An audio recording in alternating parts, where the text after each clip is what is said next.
ఈరోజు ప్రగతి జూనియర్ కళాశాల కొమరోలులో రంజాన్ మాసం సందర్భంగా అందరికీ ఇఫ్తార్ విందు ఏర్పాటు చేయాలనే ఉద్దేశంతో ఒక గొప్ప కార్యక్రమం నిర్వహించారు. కులమతాలకు అతీతంగా ఇక్కడ ఈ కళాశాలలో గత 3 సంవత్సరాలుగా అనేక కార్యక్రమాలు నిర్వహిస్తున్నారు. ప్రతి సంవత్సరం పరీక్షల ముందు, అలాగే పండుగల సందర్భంగా రంజాన్, క్రిస్మస్, సంక్రాంతి, ఉగాది తదితర అన్ని పండుగలను ఇక్కడ జరుపుకుంటూ విద్యార్థులకు వారి మత పెద్దల నుంచి వారికి శుభాకాంక్షలు తెలియజేస్తూ కార్యక్రమం నిర్వహిస్తున్నారు.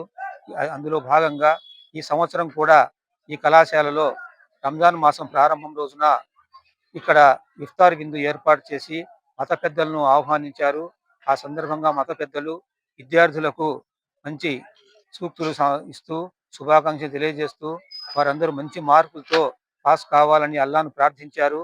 విద్యార్థులు ఎలాంటి భయాందోళన లేకుండా ప్రశాంత వాతావరణంలో పరీక్షలు వ్రాసి మంచి మార్కులతో ఉత్తీర్ణులై వారికి, వాళ్ళ తల్లిదండ్రులకు, వాళ్ళ గ్రామాలకు, అలాగే ఈ ప్రగతి జూనియర్ కళాశాలకు, ఆ ప్రిన్సిపాల్ సందీప్ రెడ్డి గారికి, అధ్యాపకులకు, వాళ్ళ లెక్చరర్స్ అందరికీ మంచి పేరు ప్రఖ్యాతులు సాధించి పెట్టాలని, అలాంటి మనోధైర్యము, శక్తి సామర్థ్యాలు విద్యార్థులు. ఈరోజు ప్రగతి జూనియర్ కళాశాల ప్రిన్సిపాల్ ఈ ముస్లిం మత పెద్దలను ఆహ్వానించి ఈ ఇంటర్మీడియట్ పరీక్షలు ఉన్న సందర్భంగా ఆయన రంజాన్ నెలకు ముందే ఈ ఇఫ్తార్ విందును ఏర్పాటు చేసి ఇక్కడ దువా కూడా చేపించారు.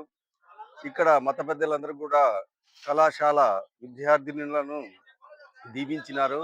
అలాగే మంచి మార్కులతో ఉత్తీర్ణులై ఈ కళాశాల, ఈ మండలాన్ని, ఈ గ్రామాన్ని కూడా మంచి పేరు ప్రఖ్యాతులు తేవాలని. అస్సలాము అలైకుం వరహ్మతుల్లాహి వబరకాతుహు. ఈరోజు గనక మంగళవారం ప్రగతి జూనియర్ కాలేజ్ గారా గౌరవరైన సందీప్ రెడ్డి గారు సారు మన ముస్లిం సాంప్రదాయంలో రంజాన్ శుభాకాంక్షలు తెలిపడానికి మన కాలేజీ పిల్లలు ప్రతీక మనస్ఫూర్తిగా పిల్లలంతా బాగుండాలా, పిల్లలు చదువులో బాగా నీట్గా రావాలని, మందరినీ ఎలాగైతే మనం దసరా పండగ, సంక్రాంతి పండగ, రంజాన్ పండగలో కూడా ప్రతి ఒక్క కులస్తులు మేమందరం కలిసిమెలిసి ఉండాలని మనస్ఫూర్తిగా కోరుకుంటూ మన మండల ప్రభుత్వ ఖాజీ గారిని, మన ప్రెస్ మీడియా వాళ్ళకు కానీ, మన ఇమాములకు, మోజాలకు పిలిపించి మనస్ఫూర్తిగా రంజాన్ శుభాకాంక్షలు తెలియజేస్తూ, అలాగనే విందులు కూడా మనకి ఇచ్చి ఇఫ్తియార్ విందు కూడా ఇస్తున్నారు కాబట్టిగా మనకందరికీ వాళ్ళకు ధన్యవాదాలు తెలుపుతున్నాము. ఇలాగని ప్రతి ఒక్కరు ప్రతి ఊరులో, మండలంలో డిస్టిక్ లెవెల్లో కూడా అందరూ ఈ రంజాన్ ఉపవాసాల్లో ప్రతి ఊరుగా మనస్ఫూర్తిగా అందరూ శుభాకాంక్షలతో తెలుపుకుంటూ అందరినీ ధన్యవాదాలు తెలుపుతున్నాను.